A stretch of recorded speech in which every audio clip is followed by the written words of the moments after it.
Hey YouTube, it's Andy Michaels. First of all, I apologize if I sound a little sick. Just getting over a cold and some nasty, maybe flu that I had the last couple of days, but I'm not sure if it's quite gone through my system, so if it's coming out, I do apologize for sounding that way. But anyway, some more news coming out of North Korea. Of course, that's been a hot topic this week here lately, and the dynamics of the standoff between the U.S. and North Korea have shifted dramatically this week. By the way, this is another one coming from ZeroHedge.com. I'll leave a link to the article in the description. The North started with an unexpected, sharp provocation, launching a missile over the Japanese island of Hokkaido. I hope I said that right. Before following that with its sixth nuclear test, and also, judging by the size of the earthquake detected in the country's mountainous north on yesterday morning, North Korea may have been telling the truth when it said it had conducted what is described as its first hydrogen bomb test. Yeah, they're supposedly have an H-bomb. And while the North bragged about the weapon's great destructive power, quote unquote, in a TV broadcast, what caught analysts' attention was a mention of a different tactic, detonating H-bomb at high altitude to create an electromagnetic pulse, or EMP, that could knock out parts of the U.S. electrical grid. Now, I'm not coming across as trying to scare anybody or do any kind of fear-mongering as I've been accused of before. That is certainly not my intention here. I'm simply reporting what's going on. I thought this story was newsworthy, was worth making a video about. And so North Korea's threats against the U.S. now include a tactic long discussed by some experts, an electromagnetic pulse, like I said, an EMP, triggered by a nuclear weapon that would aim to shut down the U.S. electricity grid. North Korea's state news agency made a rare reference to the tactic in a Sunday morning release in which the country said it was able to load a hydrogen bomb onto a long-range missile. And the bomb, North Korea said, quote, is a multifunctional thermonuclear nuke, which that in itself doesn't really make any sense, because the nuke is the nuclear. But anyway, thermonuclear nuke with great destructive power, which can be detonated even at high altitudes for super powerful EMP attack. And unlike a conventional nuke, an EMP blast, think of Ocean's 11, is not directly lethal and serves mostly to knock out key infrastructure, which is useful when robbing a casino, obviously, from the movie. So it probably would lead to an unknown number of indirect deaths as hospitals and essential infrastructure lose power, of course. The idea of an EMP attack is to detonate a nuclear weapon tens of hundreds of miles above the Earth with the aim of knocking out power in much of the U.S.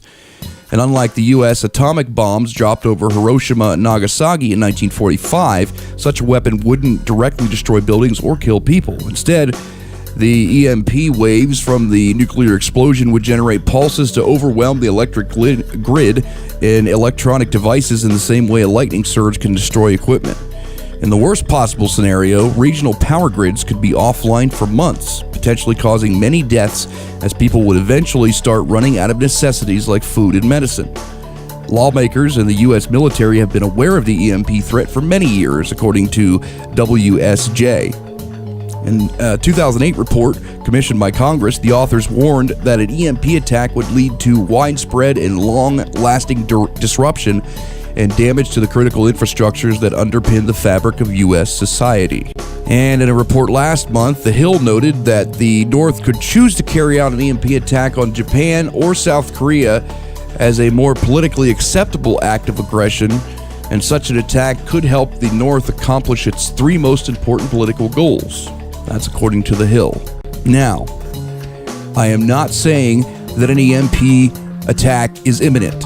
I am not saying that it's going to happen. I am simply speculating based on this report and based on the knowledge that we have, that it is certainly possible. EMPs have been possible since the nuclear bomb has been invented. So it would be a way for them to attack the U.S. without really attacking the U.S. in terms of mass casualties as a bomb dropped closer to the ground or on the ground would have. as far as its effect is concerned.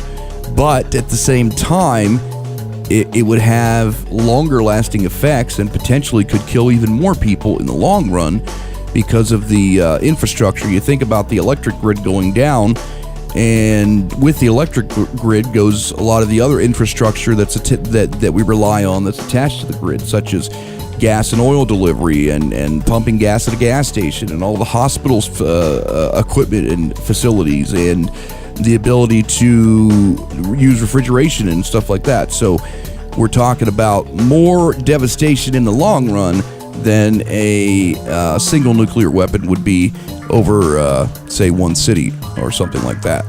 And the article goes on to say that luckily, if U.S. military authorities truly feared an attack, there are some long-term steps the U.S. could take to minimize the effectiveness of an electromagnetic pulse.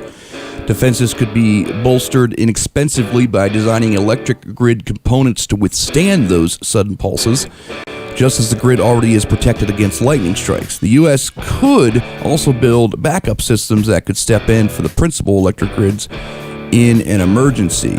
And if the North's latest nuclear test conducted early Sunday didn't involve a hydrogen bomb, the weapon used was at least close to it, according to U.S. officials. It was the North's first nuclear test since late last year, and also the first since tensions between Kim Jung Un and President Donald Trump began escalating shortly after his inauguration.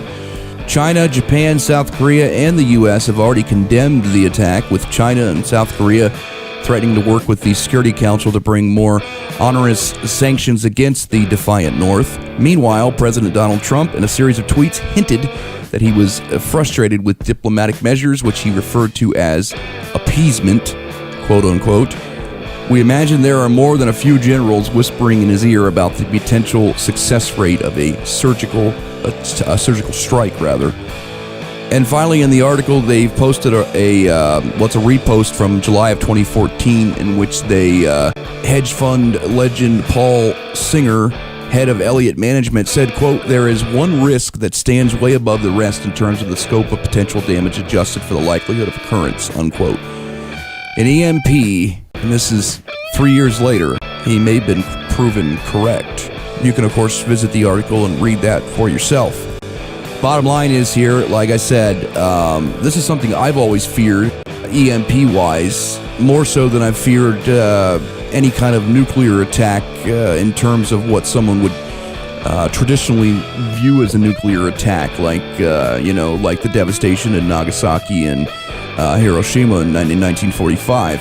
But an EMP is something that, like I said before, could do a lot more damage in the long run, given the opportunity, than say one nuclear explosion on one city. Now, granted, those things can kill a lot of people and do a lot of damage, but it's more isolated than the widespread effect of an EMP, which could potentially reach the entire country, if not the continent, if detonated from a high enough altitude. So that is certainly something to be concerned with. But like I said, I am not pushing any fear. I'm not saying anything's imminent. The military would have the defenses up and all that stuff if they felt the attack was imminent. But it's just basically speculation and possibility of, that is something that North Korea could try to launch this way, especially if they do in fact have a hydrogen bomb, as opposed to the other form of nuclear bombs. Okay, well, that's it. That's all I have for you right now. I do appreciate you watching, and keep a lookout for new videos. I'll keep you updated as anything comes in as far as this situation between North Korea and the rest of the world, and any other developments. Thanks for watching. Have a good one.